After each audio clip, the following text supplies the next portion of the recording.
right now on Full Custom Garage.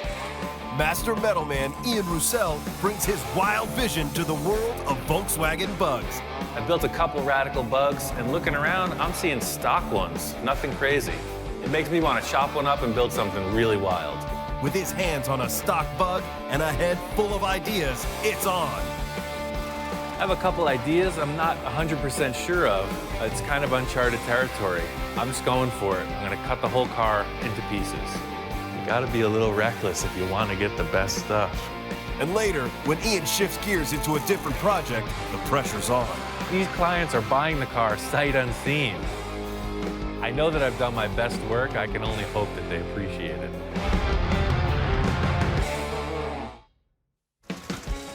I really like Volkswagens. It was one of those things growing up in New York, you just didn't see them.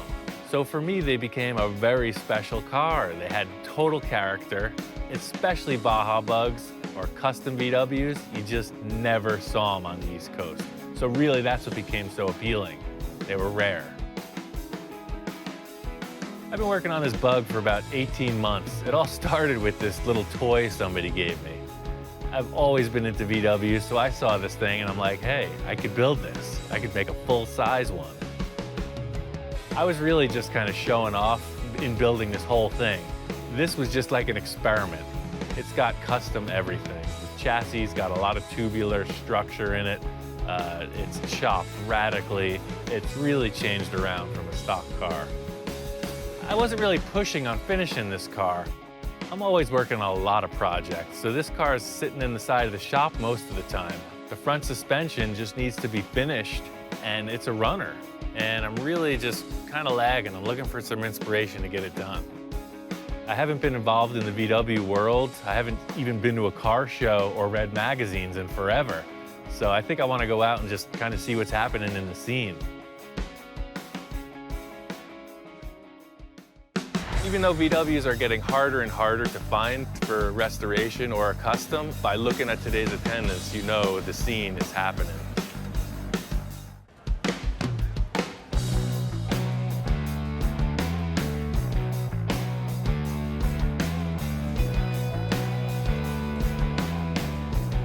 We're at the VW Classic in Irvine, California, one of the largest VW shows in the world. Just looking to see what's new and hot. I haven't been to many Volkswagen shows in the past few years. You know, VW Bug is my first car. It's what I drove all through high school. Having not been to a show in a number of years, it's good to see the scene is still happening. I'm here looking at the swap meet for some parts for the build and definitely for some inspiration. This is an all VW show, so there's only VW parts at the swap meet. I specifically was looking for some cool rims, maybe some wheel adapters, and some headlights. Well, the most important thing in any swap meet is the footwork. There's nobody's advertising what they have, so you just gotta search it out. Things I'm looking for are typically in cardboard boxes or milk crates. They're not very showy, but you gotta find it. For me, this is shopping. I like stuff in cardboard boxes. I'm looking for shapes. Anything that's cool, you know, I have a mental registry and I'm flipping through it. If I see anything that looks like it'll fit, it's coming home. It's almost what we need. I was surprised how conservative the scene seems to have gotten. There was a lot of resto customs, basically like a restored car that's modified. And I guess that really just shows that these cars are becoming increasingly valuable. People aren't hacking them up the way I had seen in the 80s and early 90s. Every car that I'm building is kind of an artistic statement, and what I'm seeing here is really a big nod of respect to the factory engineers. Nobody's cutting these things up as crazy as I have been accustomed to seeing. Everybody agrees, most times it's the rim and tire combination that can make the car. The white and blue, it totally works. The body on this car is pretty stock, but obviously they went to town on the suspension. Looks like it's got a narrowed front beam, and I kind of like how it's all cambered out in the back end. It just looks like somebody squished it. This is a typical thing you see with VWs with a swing axle. When you lower them, the tires literally swing around the center arc, so you know that this is pretty much a stock floor pan. That's why the rear tires are so bent out of shape, but it looks cool. It's not good for the tire wear, but I kind of like it. It's good to see a number of different year cars that were chopped. You could see the challenges that you face when you cut the roof on a car. So when you chop the top, this panel changes, and you can see the shape of the rear window changes pretty drastically. This kind of has to do with the B-pillar too. So it's just one of the things you got to think about when you're making the cuts. Even though VWs are getting harder and harder to find for restoration or a custom, by looking at today's attendance, you know the scene is happening. Seeing all these cars like this, you really get a sense of the cookie cutter catalog cars. Everything's identifiable. That makes me want to make something even crazier. Because what stands out? The one you can't figure out, right? That's where I come in. It's kind of funny. I went to this VW show to get inspiration to finish up the car I'm working on, but it got me charged up to go in a whole new direction. I really think I can pull off a really awesome chop top. I know Bill's got a car, so here we go, another project. Bill's a client of mine. We've worked together on a bunch of projects. He's got more stuff than I can ever imagine. I put labor into his projects for his treasures, so we do a lot of horse trading.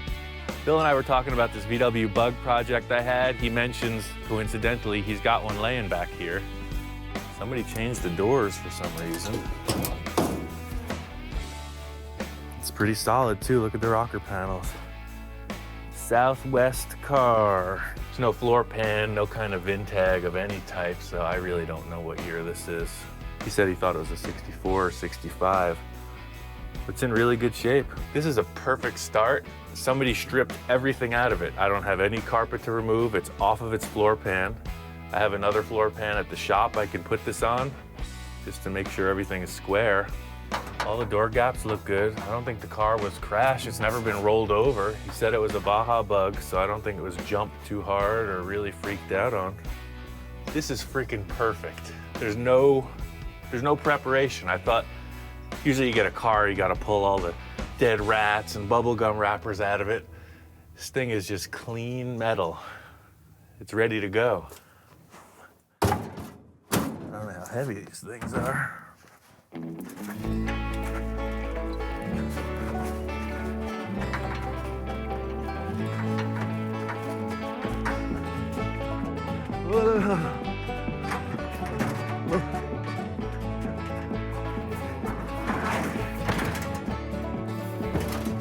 There she is. Hi-ya.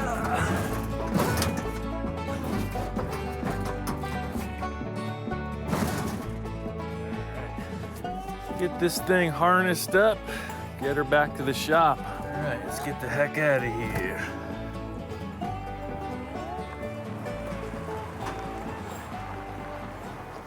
I have a couple ideas I'm not 100% sure of. It's kind of uncharted territory. I'm just going for it. I'm gonna cut the whole car into pieces. It really helps me out to see a car on a chassis with rolling gear. That's the whole reason I pulled this stock VW pan in, just to get a look, a starting point.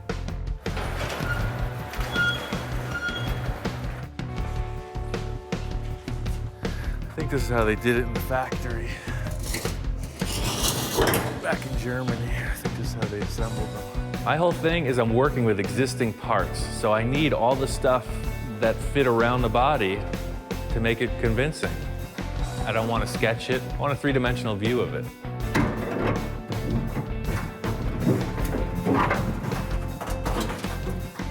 Perfect fit.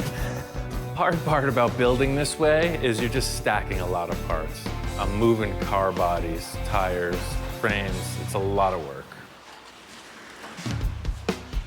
Putting it on the floor pan, you see it. It looks like a typical Bug. Everybody's got one. It makes me want to cut it up, change it around. This is a good reference to see there's no weight in the car. The VW is a great off-road vehicle, so you can see that this, as a Baja Bug, it had tons of ground clearance, plenty of headroom, big windows, you could see all the obstacles you're approaching. That's not what I want. It's a pretty tall car. I want it about that high. This new Bug, I'm really just trying to one-up a couple things in the chop I just did.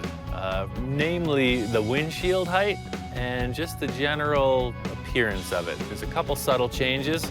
but I know I can move through this thing fast, and that's the whole plan. Just if I can reproduce this, maybe people will buy them. Maybe I can get better and better at it and sell them. I just love the feeling of being a little reckless. I'm making this bug different than the blue one for a reason. When you look at that car, it's really wedged down in the front. That's what I was going for. This one's gonna have a mellower, straight down look. I want this car to be really fast. I want it to be just wild, just totally custom, my own build. This car will look like a Volkswagen that's been modified, but underneath the outer skin, it'll be completely my own work. My plan for this is to cut it apart, piece it back together on the floor, and see how it looks. I took off the doors just to lighten the whole thing up. I'm cutting the roof off. The C-pillar's a pretty big deal, so I just want to get everything out of the way. Once I got the doors off, I had to figure out how I was going to go about cutting the rear of the C-pillars out. There's a million ways to cut a car. The VW in the rear in the C-pillar is kind of a unique shape, so I'm choosing to just delete it. It's going to be easier to build it back than to try to modify it.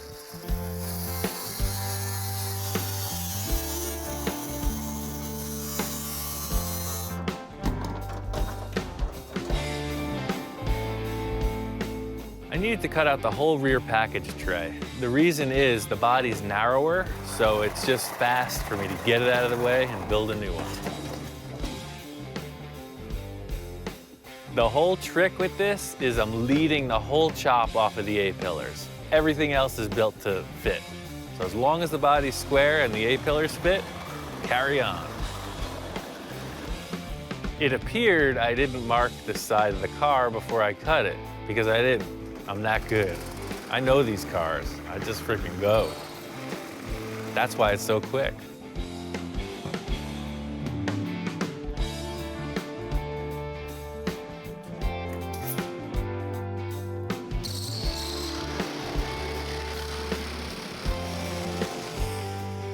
There's two ways to chop a top. You can either widen the roof to fit the body, or you can narrow the body to fit the roof. And I found that narrowing the body is a lot easier. You gotta be a little reckless if you want to get the best stuff.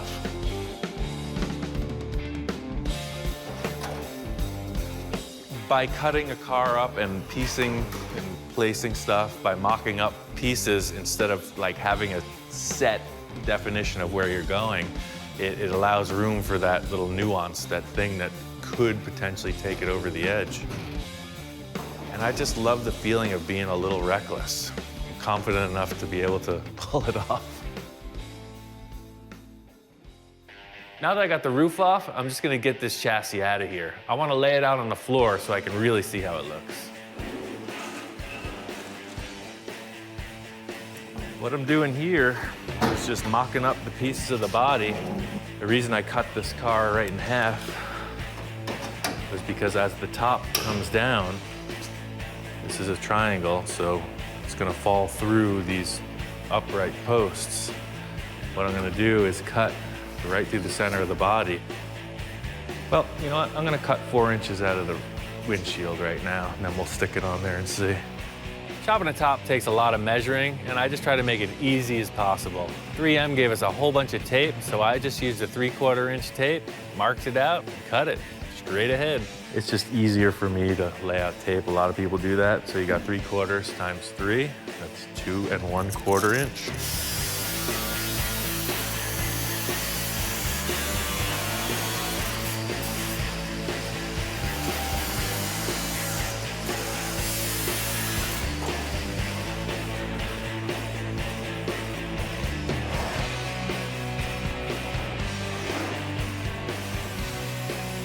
My aim here is to minimize the amount of finish work. I'm only chopping through the pillars so that there's less body work and finish time. If I was to cut the whole roof skin, it's a ton of hammer welding, Bondo, sanding, etc. By keeping these areas that I'm cutting pretty small, it's going to be a lot easier to finish up. So what I've been describing is as the roof comes down in height, These dimensions between the window openings get further and further from where they were. You can see on the inside here is 39 3/4. But now, where they come together, this inside is 41. So the lower the roof gets, the more mismatched they are. Most people will split the roof and make it wider to take care of that. But I like the idea of making the car smaller. Narrowing the body is really fast because you don't have to cut through that big dome in the roof. That's a huge welding procedure. Narrowing the body makes it fast. That's bottom line. My plan for this car right now is to have a front engine, so eventually all of this, or the majority of it, will be gone. But just so I can get a good look, I'm gonna trim it nice, put it together, and chop the hell out of it later.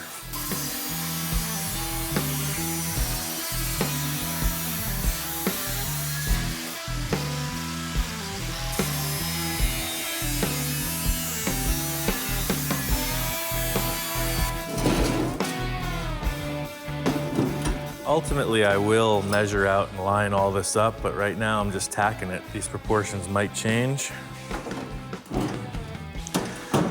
Those cuts are pretty darn close though, almost like a professional did it.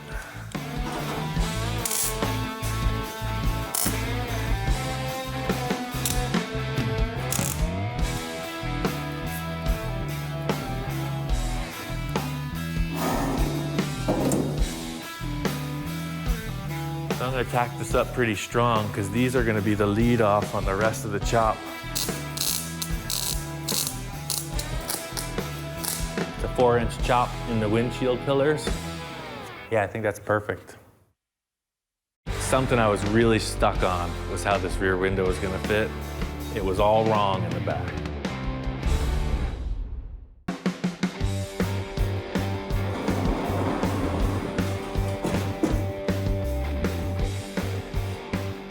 This rear window is obviously way too low. Something I was really stuck on was how this rear window was gonna fit. When I chopped it, it was too low, it was too big, it was all wrong in the back. I'm gonna cut out this window frame completely. I'm gonna move the top up 5 or 6 inches, and then I'm gonna bring the bottom up. So I'll chop the rear window, whatever looks right also. In my opinion, is the smaller the glass, the better. What that does is gives you more paint area. It looks like a larger sheet metal shape. And that's trick.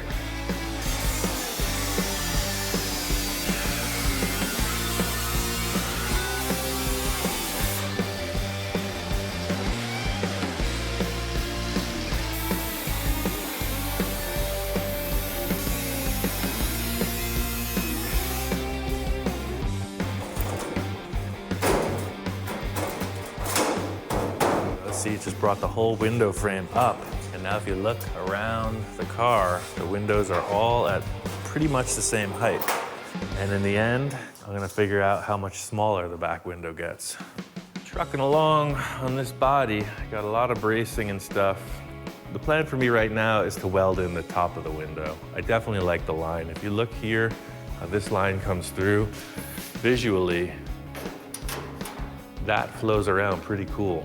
I like that.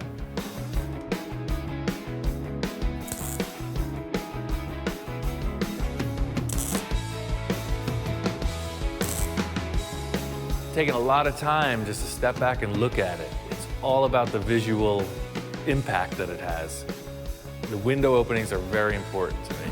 I think I'm just gonna cut these 2 little tail pieces off and stick a tire under there and look at it.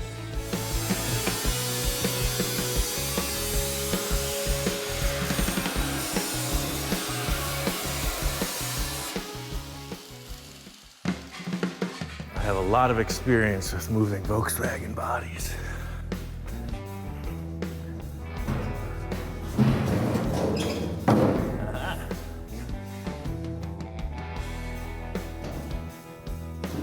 So this is pretty much how I build everything. You know, you can draw stuff, but I really find it easier to just stack parts. That looks freaking bitchin'. Now that I got the body together, I want to put the doors on and fit out the window surrounds. I'm really stoked to see this thing mocked up.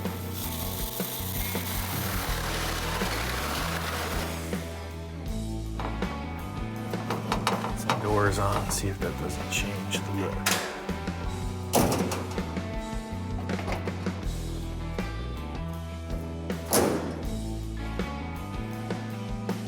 Okay, looks great. Now that I got the doors on, it's time to just fit out the rest of the sheet metal. It's all about detail. I'm gonna spot this in right now.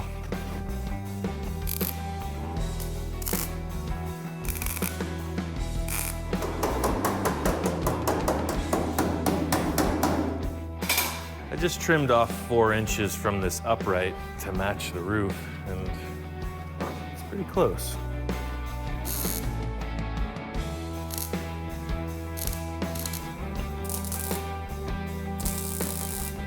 All right, that's tacked temporarily.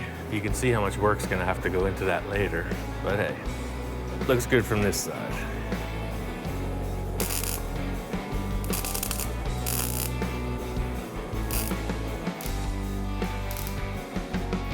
I'll weld all around the seams, then there'll be 2 little spot welds that hold the old sheet metal. I'll dent it in a little bit, slick it with Bondini, call her done.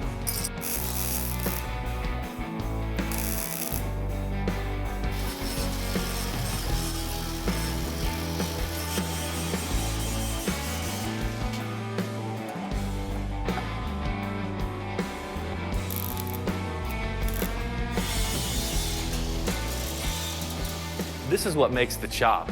It seems like a little detail, but the fit and finish is what really makes it count. Got the door top on, it's a ton of time, it's very close. All the outside is done. It looks great. I'm very happy with it.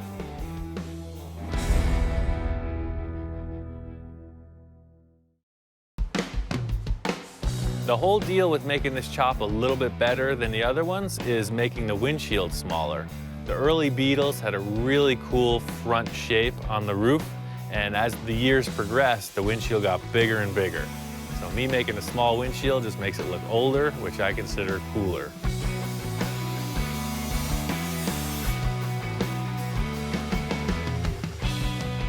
You know what I'm gonna do? I'm gonna lap that right on the inside of that. Call her good. That's the plan, man. The reason I'm able to pull off these projects to completion is because I got my act together. Even though I wing it with these projects, it's not like I'm freaking loose 3 sheets to the wind, you know, just flying through it. This is all a disciplinary thing. You know, just because I act like I'm going into this all fun and frolic, it's all because I'm comfortable with it. So I'm just gonna sheet this really easy. I'll do a couple pie cuts here to bring that in, but that's later. Today's mission is just get that back window to this point. The whole thing about a chop, for me, is getting the proportions right. So I knew what I wanted in the windshield, but coming around the back, it's just fit it up, figure it out.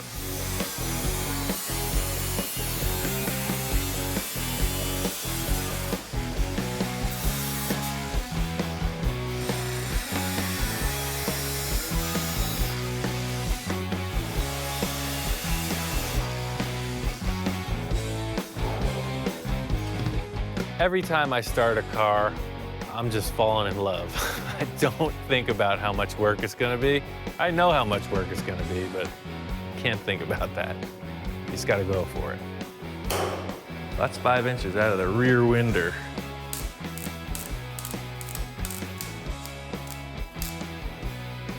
So the idea here is that this line is gonna roll right through. Nice. Come out under this.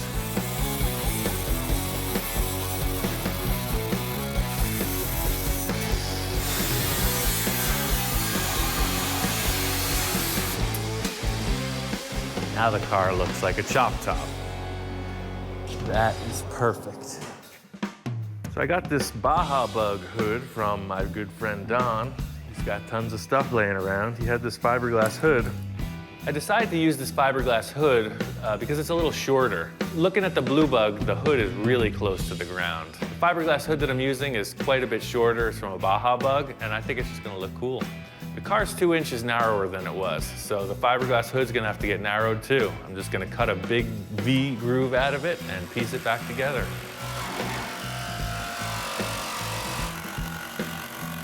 pie cut, close her up, give her a clamp. All you fiberglass savvy guys, you can sit back, enjoy a cold beverage, and watch the clown go to work. While I was waiting for the fiberglass to dry, I just finished up the driver's side rear window and the B-pillar.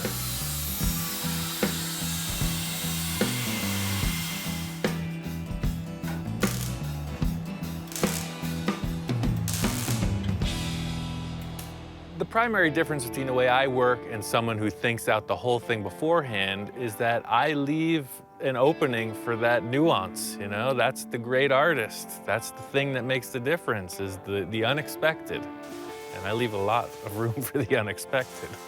I totally get that my approach to this is not the standard procedure, but I've made it my whole career to be creative, and that's really what this is about. I don't want to have a job. I don't want to conform. I want to be creative. That's what I'm doing. That looks pretty good. Still gonna get a bunch more Bondo, hammer, dolly work, etc. But this is the metal fab. This is all the grinding and welding for the chop.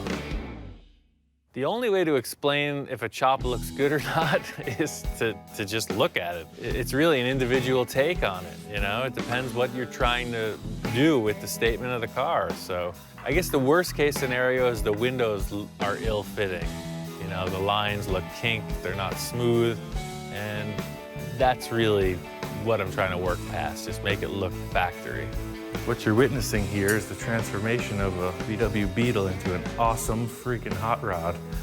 Now that it's laid out on the floor, this car is bitchin'. I think it's a keeper.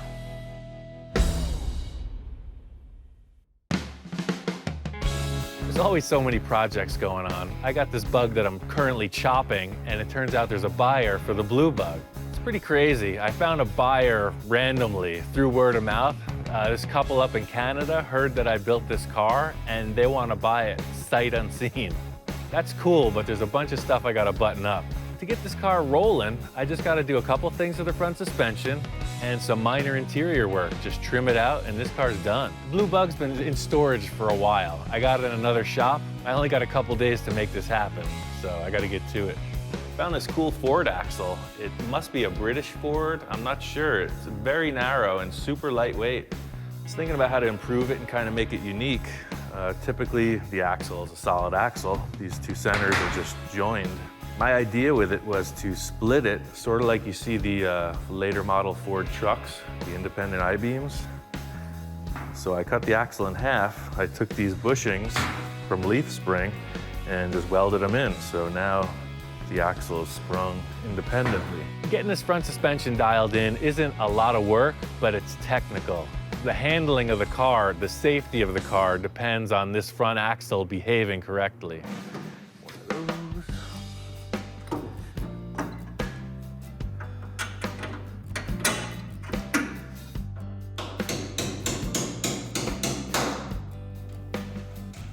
All the proportions of the car are different. It's 2 inches narrower than it was.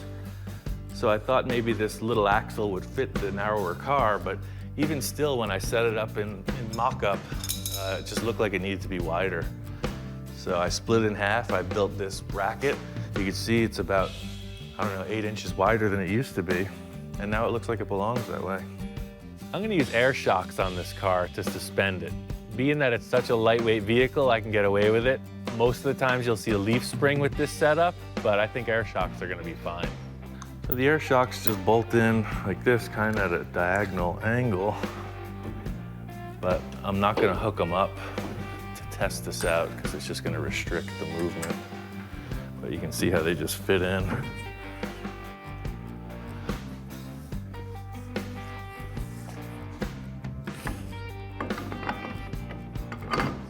It's pretty crazy that this axle bolts right to the VW wheels. I don't know. Maybe somebody out there knows what's up. I'll tell you, it works. I guess if you look at it from this angle, you can really see how drastically cambered the tire is. And that's not gonna work for me. If this thing should get loose, unweight, tires are gonna tuck under and the car's gonna flip over, guaranteed. Problem with an off-camber suspension is if the car unweights, the tire tucks under and the car flips over. VWs are notorious for this. I'm making it worse because the front is doing the same as the rear.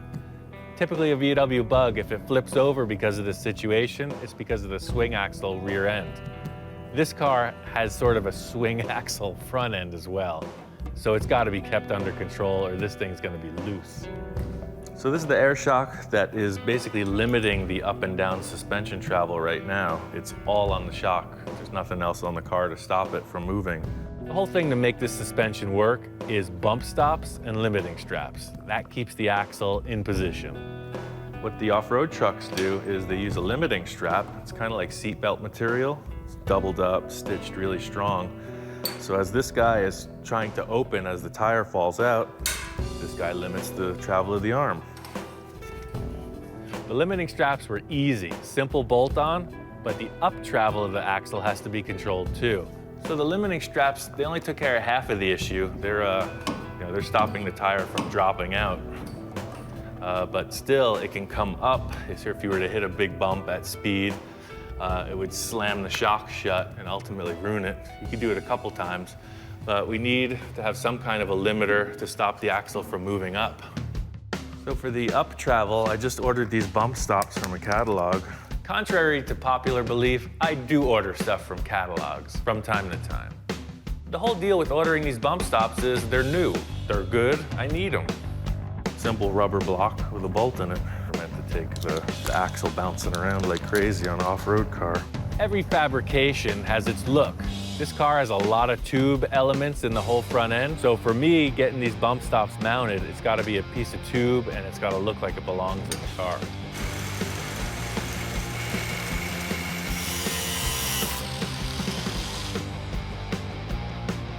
When you're fitting something into an existing structure, there's always some kind of loose ends to button up. This piece has to be really strong. The entire weight of the front of the car is transferred through one bump stop when it hits something. I ended up making all these gusset shapes to just be strong and also look good. I didn't want a bunch of loose fitting pieces. So really, I just wanted to make the thing look right and be strong.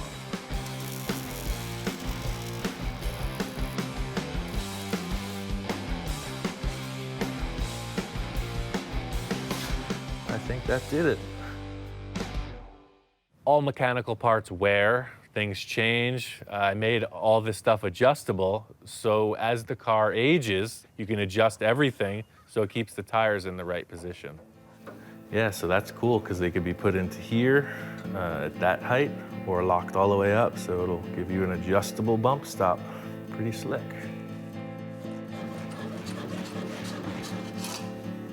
It works. That's what I'm saying, just driving down the street, you don't need more than that. It's great. The measure of a car is how it drives, right?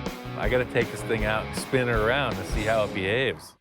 The attitude of a car and the car's face are defined by its headlights. These headlights are pretty crazy. They're actually pieces of spun aluminum that I found in the scrapyard. So I really made this whole unit. I had some glass lenses and I made everything else. They're seal beam bulbs that I glued in behind these antique lenses. So they're 12-volt high-low beams. They look like vintage car parts, but they're handmade. Really badass. The other cool feature is the way they mount on the car. So it's a round tube. So they're adjustable up and down. You can move them in and out because you'll see when you steer, it's very close, like so. And when the hood shuts, these strange little shapes clear the hood.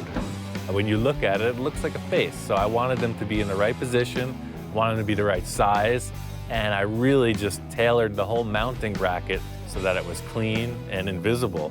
When you look at it, it looks like there's just two bug eyes looking at you.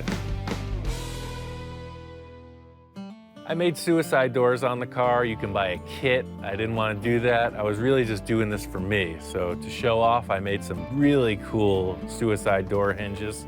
So all this is developing too. I made my own hinge setup This is the same stock as the headlights are made of, just I think 3/4, 7/8 solid round. Had a couple gate hinges, heavy duty with grease fittings. I made a bracket, welded it up inside the V-pillar here. I went suicide doors because I built a really radical VW once and I didn't do suicide doors. The first question out, why didn't you do suicide doors? So I figured, now nobody's got anything to say. What didn't I do? I haven't even driven this car. The measure of a car is how it drives, right? So I've really only started the engine up. I gotta take this thing out and spin it around and see how it behaves.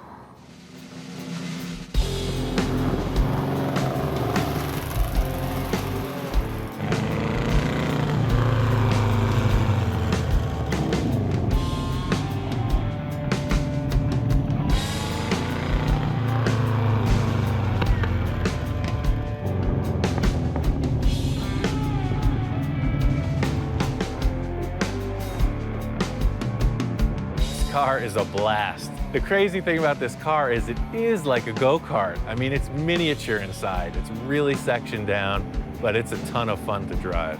It handles awesome, and the 50 horsepower that it has really makes it appear to be a strong runner. It's a ton of fun. It's like a big kid's go-kart. These clients are buying the car sight unseen, so I'm a little nervous when they show up. I really don't know what they're expecting. I got this car in just under the wire. The clients are on their way down. They're road tripping all the way from Canada to pick this thing up. And I really haven't even had time to enjoy it. I get to drive it around the parking lot a couple times, and then it's in the trailer and off to Canada. I've been working on this car for about 18 months, and it's pretty cool to see somebody just say, I want your work, we'll take it. These clients are buying the car sight unseen. I got a deposit wired into my bank account, and all they've seen is pictures and video of the car. So I'm a little nervous when they show up. I really don't know what they're expecting. I know that I've done my best work. I can only hope that they appreciate it. The most flattering thing really is that they know of me. They know the cars I've built, and they really wanted a piece of my work. That's the ultimate compliment. Hello. Hello, Vivian. Nice to meet you. Nice to meet you, Right on. Ian. So here's that thing. That's sick. Wow. That's crazy. Just crazy, man. My name is Mark Hayward. I'm from a little town outside of Vancouver, British Columbia, Canada. Thought we'd come all the way down to California and meet Ian and pick up that beautiful little gem we got sitting over there. Oh, man. But I fit. You're about 6'2", right? Yeah. Oh, yeah. This is gonna be all right, man. So this car here, I mean, I basically bought it sight unseen. It was just spur of the moment type of thing. Like I say, we corresponded on email, and he said, well, maybe you're interested in this Volkswagen I got. And he sent me a picture, and it was pretty much a done deal. I mean, how could you not? Just taking one look at that thing. It's phenomenal. Very excited about having the car in our collection. And now we can take it back up to where we live, and I know it's going to be a showstopper wherever we take it. And that's something that we enjoy. We enjoy going to the car shows and having a one-of-a-kind car. But the cool thing is when you're at the car show and you want to show off, you won't show everybody where the secret switch is, but you might, there's a secret switch under there, and then you just pop the doors like that to get in and out. Oh yeah, this is gonna just, blow some people away. I'm a little bummed I didn't get to enjoy the car, but the customers, they seem like they love it. They're really stoked on the paint color and the overall attitude of the car. It's a win-win situation for me because I've already got my mind set on the new car I'm building, and they're happy with what they got. Oh yeah, I got something for you. I brought you something. Okay, I heard that there was a little treasure in the trailer. I got a little treasure in the trailer, all the way down from the frozen north. Whoa, what the heck is that thing? That's a 51 Henry J. Holy moly. Yeah. I don't think I've ever seen one. It's pretty crazy. Mark brought down this Henry J. It's a bitchin' car. It looks like they're doing like a pro street thing. This car was sitting around Mark's garage for years. He's in no real rush to finish it, but he wants me to build it. That is a great compliment. That's crazy, and it has no trunk. What kind of car doesn't have a trunk? We have lots of projects, both Viv and I, and I'll never get to them all, so it's like, okay, let's give one to Ian and see what he comes up with. And if it's anything like that Volkswagen over there, we're gonna get a pretty nice hot rod out of this. Seeing his work, you know, through the video, seeing the car now in person, yeah, I mean, I trust him 100%. I think it's just his creativity, and it gets down to his hands, and that's what he can fabricate and do. So, yeah, I have full faith in him to turn that project we just left him here into something. He's just a guy that can take nothing and build it into something. That is phenomenal in my book. Pulling this car up next to a stock Bug really shows you the difference. My friend Todd had a stock VW, same year. When you put them side by side, you see what's going on. Same exact car, you know. Only difference is Ian's touch. only difference is everything. Mark and Vivian came down to pick up the blue Bug. Mark is claiming that it's his. Vivian's now talking about she wants a Bug. She wants a pink Bug to rival Mark's. I told her that I was chopping a new one, and she's all about it. So it looks like I might be building her a car now. This thing is snowballed into something ridiculous. They're picking up a car from me, they brought a car down from Canada, and now Vivian's talking about wanting a pink Bug to rival Mark's. All I know is I got a lot of cars to build.